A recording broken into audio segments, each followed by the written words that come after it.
ఏరా నరసింహం తమరా బాబు దయచేయండి ఏరా ఊరికి పెద్దవాళ్ళు మేము వస్తే చెప్పులు విసిరేసి మర్యాద చేస్తావా? తప్పుగా అర్థం చేసుకోకండి బాబు. పిల్లలు ఇల్లు అలుగుతున్నారు, పరాగే చెప్పులు బయటడేశాను. రండి బాబు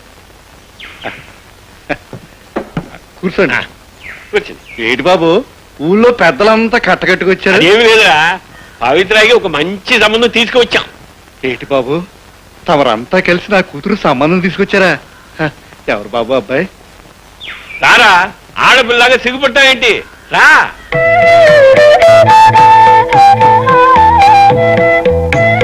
రారా.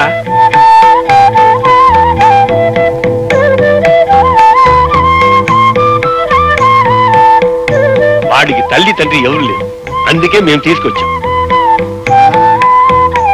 రే పిల్లలు, గౌరీ, సిట్టి, సిన్ని రండ్రా. మన దశ తిరిగిపోయిందిరా. మీ కాబోయే బావగారిని చూడండి రా. రేపు ఎప్పుడైనా నేను సారంతా గోవిందా అన్నా అనుకోండి, మీ మంచి సెడ్డలు చూసుకునే పెద్ద మనిషి దిగి వచ్చాడు రా.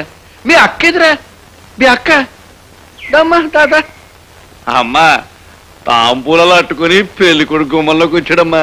ముహూర్తాలు ఎప్పుడు పెట్టాలా అని ఊళ్ళో పెద్దలందరూ కట్టుకుని వచ్చి కూర్చున్నారమ్మా. చెప్పు తల్లి, ముహూర్తాలు ఎప్పుడు పెట్టాలమ్మా? చెప్పమ్మా. అదేంట్రా ముహూర్తం ఎప్పుడు అమ్మాయిని అడుగుతావు? ఏం లేదు బాబు, అమ్మాయి పెళ్లి అమ్మాయి ఇట్ట ప్రకారమే జరిపిద్దాం. సరే, అబ్బాయి నీకు నచ్చాడుగా? చేసా అబ్బాయి ఏంటి బాబు, అబ్బాయి కంటే అబ్బాయి చేసే ఉద్యోగం నాకు చాలా నచ్చింది బాబు. ఏరా కృష్ణయ్య, ఏదైనా ఉద్యోగంలో చేరావా? అదేంటి బాబు అలాగంటారు? ఆడి మొహం చూస్తూ ఉంటే తెలియడం లేదా బాబు? ప్రస్తుతం కలెక్టర్గిరి ఎలా పెడుతున్నారు. రేపు ఎలక్షన్ లో నిలబడ్డారనుకోండి, ఆడికి ఉన్న పేరుకి మంత్రి అవుతారండి. బంగళా, కారు, బొచ్చు కుక్క. మావా, నువ్వేం ఎగతాళి చేయక్కర్లేదు. నేను తలుచుకుంటే అవన్నీ సంపాదించగలను. బతుకి నా ఇంటికి వచ్చి నా కూతుర్ని పెళ్లి చేసుకుంటాన్ని అడిగే గుండెలు ఉన్నారా నీకు?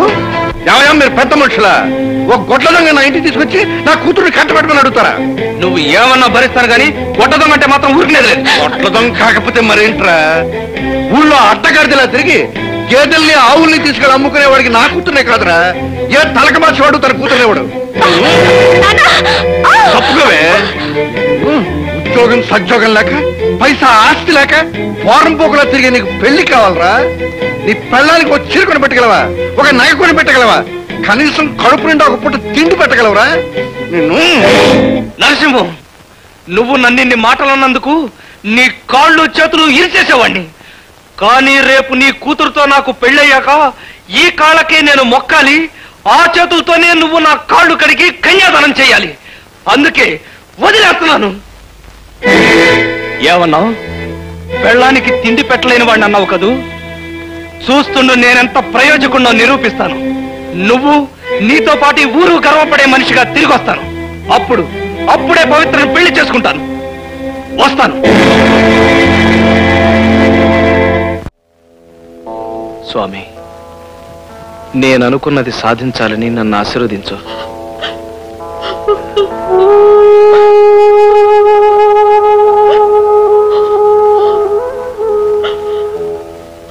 ఎందుకు పవిత్ర ఏడుస్తున్నావు? నేను వెళుతున్నది పట్టణానికేగా.